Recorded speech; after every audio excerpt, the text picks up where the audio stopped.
మాఫీ అంటున్నాడు ఆయన. నీ పాపాలు మాఫీ చేస్తానంటున్నాడు ఆయన. ఎందుకు ఓటేయలేవు? ఓటేయరు దగులుబాజీలు. చిన్నప్పటి నుంచి నేను ఎంత వేదన అనుభవించాను అనుకుంటున్నారండి. మా ఏరియాలో దొంగలందరూ ఏమనేవారు తెలుసా? యేసు ప్రభు కులం తక్కువ దేవుడు అండి, మనం నమ్మకూడదని ఎవరండి దగులుబాజీలు.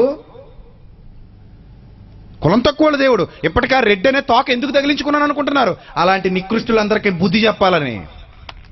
ఒకవేళ వినండి, ఒకవేళ నా యేసు మాదిగలు నమ్ముకునే దేవుడు అంటే నేను మాదిగగా ఎందుకు పుట్టలేదని బాధపడతాను ఇప్పటికే. ఒకవేళ నా యేసు మాలోళ్ళు నమ్ముకునే దేవుడు అంటే నేను మాలోడిగా ఎందుకు పుట్టలేదని బాధపడతాను ఇప్పటికే.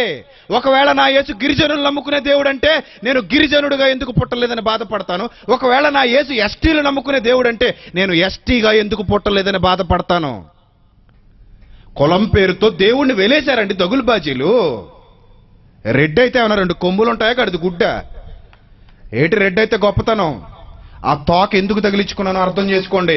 నా యేసు గొప్పతనాన్ని సమాజంలో ప్రకటించడానికి నా యేసుకి కులానికి సంబంధం లేదు. నా యేసుకి కులానికి సంబంధం లేదు. అందుకే కులాన్ని కూడా నా యేసు పాదాల దగ్గర తెచ్చి పడేయాలి. అది నా యేసు గొప్పతనం. అది నా యేసు గొప్పతనం. ఇది ప్రపంచానికి నేను చెప్పాలి.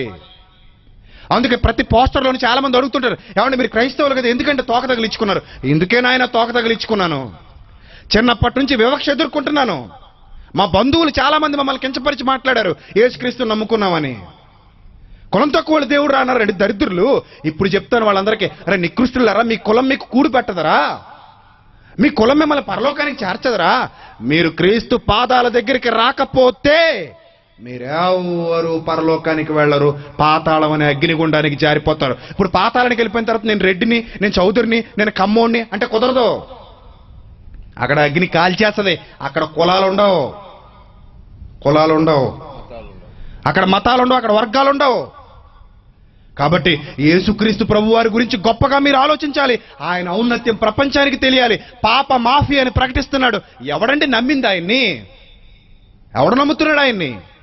క్రీస్తు పాప మాఫీ ప్రకటించాడు. నాకు ఓటేయండి, నా పక్షానికి రండి, దయ్యాన్ని విడిచిపెట్టండి, దయ్యపు కార్యక్రమాలు విడిచిపెట్టండి, నా పక్షానికి రండి, నేను మీకు పాప క్షమాపణ అనుగ్రహిస్తాను. నువ్వెంత ఘోర పాపి అయినా నీ పాపాల చిట్టా కొట్టేస్తాను, నీ పాపాల చిట్టా రద్దు చేస్తాను, నన్ను నమ్మమని యేసు పిలిస్తే ఎవడండి యేసును నమ్మాడు?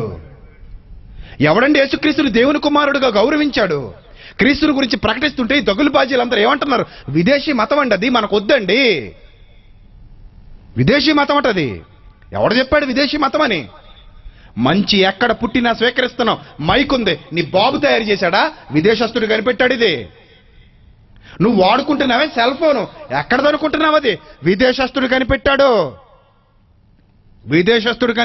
ఇప్పుడు అందరి చేతుల్లో సెల్ ఉన్నాయి. నువ్వు వాడుకుంటున్న నోకియా, శాంసంగ్, ఈ సెల్ ఫోన్ల కంపెనీలన్నీ ఎక్కడనుకుంటున్నావు? జపాన్వి, చైనావి. మరి నువ్వు వాడేసుకుంటావు. ఇక్కడికి వచ్చేసరికి మాత్రం విదేశాలను అనవే. నువ్వు తిరిగే కార్లు, నువ్వు తిరిగే బైకులు, నువ్వు తిరిగే ట్రైను, నువ్వు ఎక్కే విమానం, నువ్వు అనుభవించే ఈ టెక్నాలజీ, నువ్వు వాడుకునే కంప్యూటర్లు, సెల్ ఫోన్లు, నువ్వు రాత్రికి వేస్తావే మందు, ఇవన్నీ విదేశాల్లో కనిపెట్టినవేరా దగులుబాజీ. అవన్నీ మాత్రం వాడుకుంటావు. యేసుక్రీస్తు దగ్గరికి వచ్చేసరికి మాత్రం ఏమంటావు? విదేశీ దేవుడు అండి, మనకు వద్దండి ఈయన. నువ్వు చదువుకుంటున్నావే స్కూల్కి వెళ్ళి సూత్రాలు, లెక్కలు, ఏమండి సైన్సు, ఇవన్నీ సూత్రాలన్నీ ప్రతిపాదించింది కూడా నువ్వు చదువుకునే జ్ఞానాన్ని చాలా మంది విదేశీ శాస్త్రవేత్తలు, విదేశీలో ఉన్నటువంటి జ్ఞానవంతులు, వాళ్ళు రాసిన పుస్తకాలు ఈరోజు నువ్వు స్కూల్లో చదువుకుంటున్నావు, పరీక్షలు రాస్తున్నావు, ఉద్యోగాలు సంపాదించుకుంటున్నావు, రూపాయలు తెచ్చుకుని బతుకుతున్నావు. అవన్నీ నేర్చుకోవటానికి విదేశీ అడ్డు రాలేదు.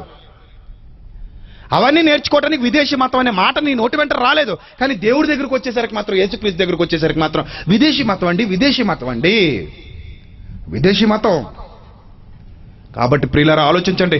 యేసు లేకుండా ఈ ప్రపంచంలో ఏ కులపోడైనా సరే, ఏ వర్గపోడైనా సరే, ఏ జాతోడైనా సరే, ఏ మతవాడైనా సరే, ఎంత గొప్ప ధనవంతుడైనా సరే, కూటికి లేని భేదవాడైనా సరే, ఎవడైనా సరే, నో వేరియేషన్, ఎవడైనా సరే యేసు లేకుండా పరలోకానికి వెళ్ళలేడు.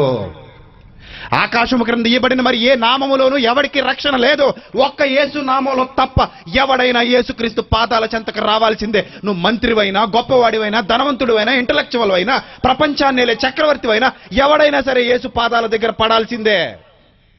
యేసు పాదాల దగ్గర పడకపోతే ఎవ్వడికి పరలోకం లేదు.